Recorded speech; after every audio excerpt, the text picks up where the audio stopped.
My Life with Charles Manson. Chapter the 22nd. Chapter 22. Juan Flynn had difficulty sleeping at night. He knew too much. Charlie had told him things.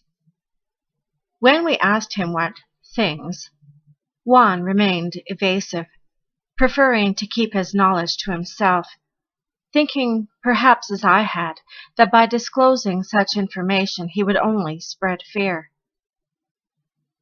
Juan suspected Charlie of many things, but he wanted to be sure. He was like that, the kind of person who comes to his own conclusions. I always admired Juan for that quality. We all did. Also, having a 6'5" Vietnam vet on our side was reassuring. Still, Juan's insomnia permitted only intermittent rest, and he spent hours with a shotgun sitting on a hillside outside the ranch house, on patrol, Crockett used to call it. We were staying in the bunkhouse then, the four of us on cots in one small room. At night we'd play bridge and games of concentration. Sometimes Juan talked about his Panamanian mother, who knew voodoo. She have, my mother, strong powers to keep these spirits under control. One day I walk out in the street in front of home and find a dagger stock in the ground, and my mother, she tell me not to touch, that it keep away the locura, how do you say, craziness. Following my episode with Charlie in the canyon, Juan put his shotgun on nails above his bunk. By that time, Crockett had convinced him to try to sleep. We got a psychic umbrella around the ranch. It's there. Soon as anyone enters that area, we'll wake up. Ain't no way Charlie's gonna sneak up on us. One night, about 2 o'clock, he tried it. We were all asleep, bundled up in sleeping bags. The nights had turned cold. We had a small wood-burning stove set up in one corner. I was awakened by Juan, thrashing around in bed, talking in his sleep. Crockett and Poston were also awakened. We lay there watching and listening to Juan. "You son of a bitch," he muttered. "You motherfucker. Okay, I got you. Ha! No, you ain't getting away. There, I'm in your lung. Now, burn. I'm burning real good." Juan's legs flailed inside the sleeping bag, his body dangling over the edge of the bunk on both ends. Finally, his foot struck the shotgun, and it fell on top of him. When he opened his eyes, I was looking straight at him from my bed just adjacent to his. Across the room, Crockett lay there wide awake on his bunk. Brooks was already sitting up. "What's going on, Juan?" "I got him," Juan muttered. "It's Charlie, ain't it? He's sneaking up on us out there." "Yeah, but I got him good. I burned in there, in his lung." "It's Charlie and somebody else," Crockett said. "I got him," Juan repeated, his voice still groggy. "Yeah, but he's still coming," I said. Crockett sat up. "He may be coming, but by the time he gets here, he's going to be so wiped out he won't be able to do much." Juan slipped out of the bag and climbed down from the bed. He picked up the shotgun and checked the chamber before setting the weapon on top of the bunk. Then he walked to the door and went out onto the porch. Seconds later, we heard him. "Hi, Charlie. What you looking for?" Charlie's response was unintelligible. Then we heard Juan. "And you too, Clem, you sneaky motherfucker. I know you're out there. And you, Bruce, cabron." Charlie followed Juan inside the bunkhouse. Charlie was white.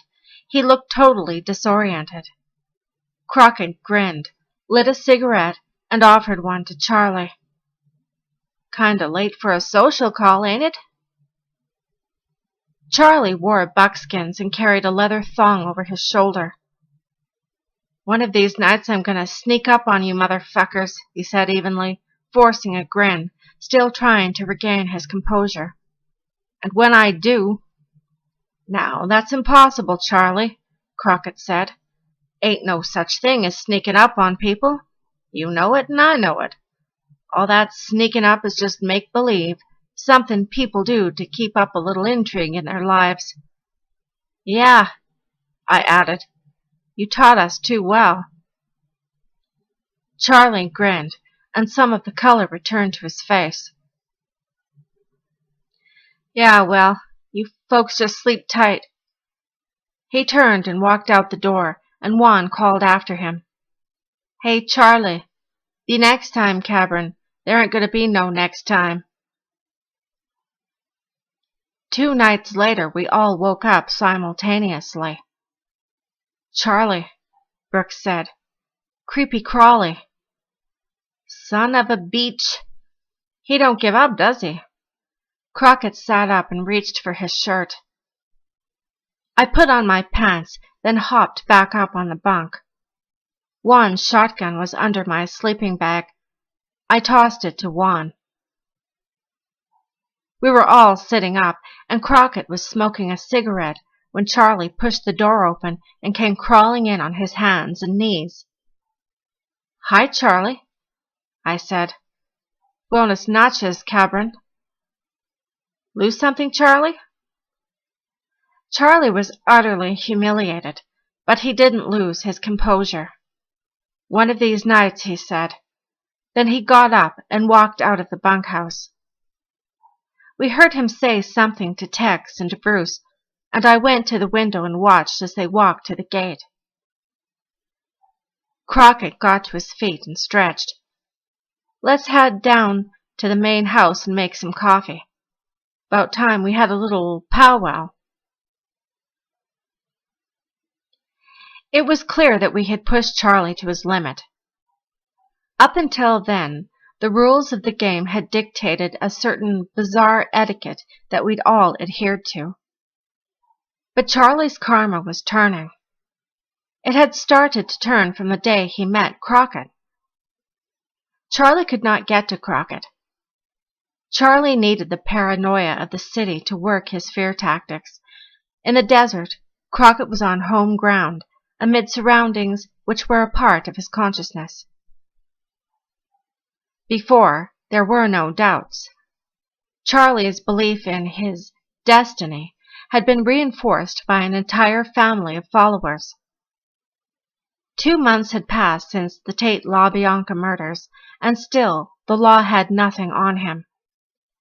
They'd busted him for stolen vehicles, but could not hold him. This made Charlie strong, made Helter Skelter even more of a reality. It violated Charlie's power. The fact that people had actually gone out and committed murder for him was proof of that power, proof that his revolution, despite all odds, was meant to be, and that he was beyond the law. Then Crockett appeared and the family began to disintegrate. Charlie sought to beat Crockett at his own game, but without success. He could not discredit the man. Maybe Charlie was wrong. Maybe Crockett actually had more knowledge than he did. If that were the case, then perhaps Charlie had created a myth. He had killed for nothing. Maybe Helter Skelter wasn't real. That's when Charlie began to doubt himself, and that's when his karma turned and he grew desperate. Though we didn't know it at the time, Charlie's rampages in the desert began to reflect his frustrations. Just days before his nocturnal visits to us, he and Clem and Tex set fire to a construction site and several pieces of large earth-moving equipment, a sure way to bring the man down on him. Crockett had sensed the dangers, but had no intention of letting someone drive him away from the canyon. He had also been curious to play out his hand with Charlie. Until that night. "Seems to me," he said, once we were seated around the table with our coffee, "that things are getting a little out of hand. What's nice about being here is the peace of mind, but there don't seem much of that left. More like the city up here now. Old Charlie brought us helter-skelter with him. But I hate like hell to pull, just when we're having success with our prospecting and finding that yeller stuff." Juan picked up his shotgun and walked to the door. "I don't stay," he said. "I'm going back." He walked out onto the porch. We took our coffee and joined him, sitting on the steps. The night was cold, studded with stars, but there was enough light to see the craggy spine of the Panamints cutting sharply across the sky. "We'll give it one more week," Crockett said. "Make one more supply run. If we can't stay too much longer, cops are going to swarm this place. I can feel it." The following morning, Juan and I set out for Las Vegas. The trip took 6 hours. Most of it was made in silence. Several times I tried to engage Juan in conversation, but he wasn't in the mood to talk. He said only that he planned to return to Spawn's and to pick up his back pay from George. After that, he confessed, he didn't know what he was going to do. "Maybe when you and Brooks and Crockett find a good mine, I come and work with you, but I don't come back to Barker Ranch. No more." I let Juan out on the outskirts of Las Vegas. While he hitchhiked south towards Baker, I drove into town. It took 3 days to get supplies, round up parts for my BSA, and deliver a couple of messages for Crockett. By noon on the 4th day, I was on my way back. Like Juan, I too thought of leaving. Charlie's terror tactics, even though they had backfired, had transformed our quiet, productive scene into a perverse kind of torture. I had gained a certain satisfaction in seeing Charlie's interaction with Crockett, since it reinforced my withdrawal from the family and served to convince me I had made a wise decision. But I knew Charlie couldn't and wouldn't be pushed much farther. His own credibility was on the line. There was too much at stake. Had I known just how much, I would never have returned that afternoon.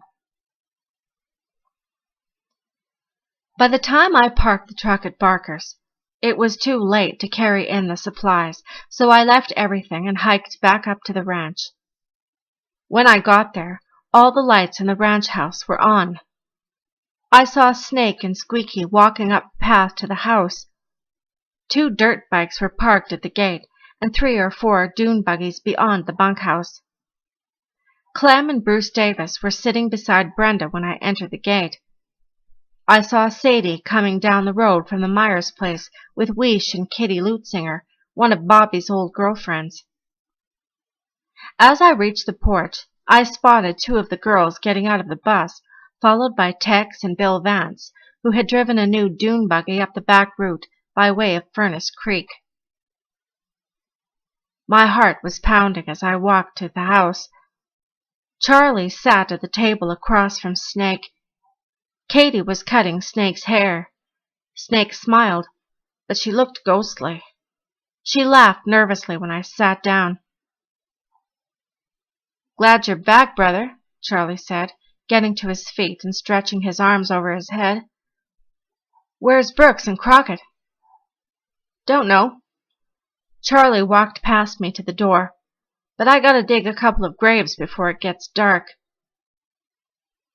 He let the door slam as he walked out. Fear, rage, utter desperation commingled inside me. Tex came in with a shotgun and sat down at the table. Then Squeaky, Sandy, and Brenda entered the house. All had short, uneven, recently cut hair.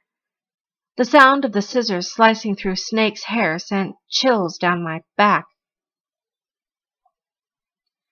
Bruce came in and sat down across from me.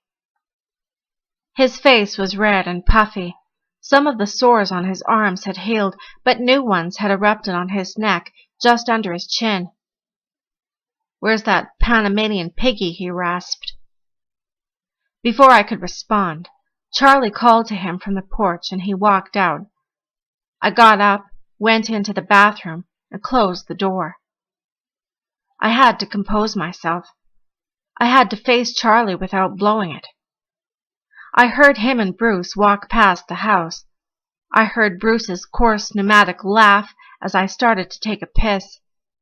Then I heard Charlie speaking to Phil Sims, an ex-con and friend of Charlie's who had apparently just arrived.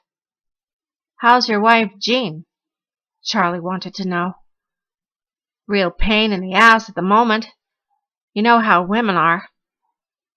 "Well," Charlie blurted, his voice hard and without a trace of humor, "why don't you bring her up here, and we'll throw her down a mine shaft. Then you can move in with us."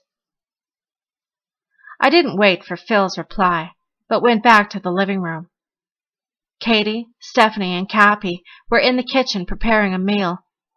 Cappy said, "Hi, Paul," as I passed the kitchen doorway and took a seat by the table just as Charlie and Bruce walked in from the porch and sat down. In addition to Charlie and Bruce, there were two other males seated at the table. A kid they called Zero, and a part-time wrangler from Spawns named Larry Jones. There were also two new girls, introduced to me as Beth and Shelley. With his family slowly disintegrating around him, Charlie felt the need of recruiting additional flowers. But I paid little attention to any of them. All my focus was on Charlie. He grinned at me. "Let's make a little music." His eyes were dancing. I knew it was test time and sensed, as I held his gaze, what lay in the balance was everything. While he tuned the guitar, he told me that the tapes we'd made at Spawns were set to be recorded and that an LP record would soon be released. He said it was long overdue, but that our hard work would pay off. I put all my attention on Charlie, on the music. I listened to the sounds he made on the guitar. Then he sang, and I sang with him, and it was like one sound. Afterward, he came over and put his arm around me. "You're finally back, huh? Where you belong. It's about time." We ate a huge meal together that night. Then the girls moved the table and chairs and brought in mattresses and laid them on the floor. Tex built a fire, and we all gathered around Charlie to make music. I sensed that it was all a means of showing me that the family was still unified, that the love was still there, that we were still one. But going through the motions was not enough. The people sitting around me, Snake on my left, Brenda on my right, then Katie, Sadie, Stephanie, Weish, Cappy, Tex, Kitty, Bill Vance, Crazy Patty, Sandy, Clem, and Squeaky, seemed lifeless. With their close-cropped hair, the girls looked like a gaggle of militant dykes. There was no feeling. There was only a strange, depraved momentum set in motion by Charlie. When I looked at Snake, I felt sick inside. Her eyes were glassy, lusterless. She looked insane. When Charlie made a joke, everyone laughed, yet the laughter was soulless and without joy. At times, I found the girls looking at me as though I were a stranger, or perhaps someone they had seen before but could not quite remember. Still, there was a connection, however vague and nostalgic, and I felt it. I also felt Charlie's attention on me, particularly after he began to play the guitar. Like the others, I went through the motions. We were getting ready to drop acid when Bruce Davis came stumbling into the room. to announce that the truck was stuck in the wash. Charlie flew into a rage. "Motherfucker," he shouted. "Can't you do anything without someone holding your hand? I might as well send a girl to drive the truck. We gotta drop off that gasoline and get supplies."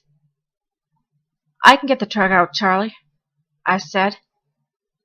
Charlie's eyes found mine. He got to his feet and walked across the room, muttering to himself. "Yeah," he said finally. "Why don't you do that? Deliver them gas drums and pick up supplies, then come back here. You go too," he said to Bruce. "Make sure everything gets back safe and sound." "Everything." Bruce nodded. Charlie was taking a chance, yet he probably saw it as an opportunity to teach Bruce a lesson while testing me at the same time. In a way, it was a continuation of the power games he had been playing with Crockett. With Crockett gone, he may have considered his position stronger. He knew that Bruce, having assumed my position within the family, would keep a close eye on me. Charlie went into the bedroom and came out with a wad of folded bills, which he laid in my hand. "Here's $300. Buy some camping gear and a couple of parachutes, then play the slot machines for me. Okay?" I interpreted this gesture as a vote of confidence and as a means of castigating Bruce. Less than a week before, I had been on Charlie's shit list. Now, he was entrusting me with money and responsibility for supplies. He was also, he believed, securing an implied agreement from me to return. My plan at that point was simple: to get the truck unstuck, get to Vegas, and start looking for Brooks and Crockett. I had a growing sense that they were safe. I wasn't that worried about Bruce Davis. Charlie walked with us down to the gate, Bruce on one side, me on the other. For a long moment we stood in silence looking down the road that leads to Goler Wash. Charlie lit a cigarette and exhaled it into the chill night air. I was aware of a low rumbling sound that seemed to seep up out of the canyon, the same psychic vibration that preceded Charlie's arrival at Barker's just weeks before. I had an impulse to ask Charlie and Bruce if they heard the sound, but thought better of it. Even then I knew what the sound was. It was a sound Brooks and Crockett and I had heard a week earlier, the sound of the man closing in. As I stood beside Charlie, listening to his final instructions to Bruce, I recalled the words he had spoken to me at Gresham Street over 6 months before. "You know, once Helter Skelter comes down, I'll be going back to the joint. After that, it'll be up to you." It was after 3 a.m. by the time we got the truck out and drove it to the base of the wash. I told Bruce to stop while I lifted my BSA out of the pickup. Without a word, he helped me load it into the flatbed. Then we headed out across the valley toward Ballarat to deliver Charlie's gas drums and continued on to Las Vegas. Bruce did a lot of talking on that trip. He told me about going to London and studying Scientology. He told me Helter Skelter would stun the world. He also told me something I'd heard before, how hard it had been to kill Shorty Shea. Once we got to Vegas, I ditched Bruce long enough to make a phone call to Shoshone. I spoke to Don Ward. When I asked if he knew where Crockett and Poston were, he said, "Maybe, but we got to talk to make sure who you are." The next day, I unloaded my bike and drove it to Shoshone. Brooks Poston and Paul Crockett were in Don Ward's office when I got there. The following morning, the Barker Ranch was busted.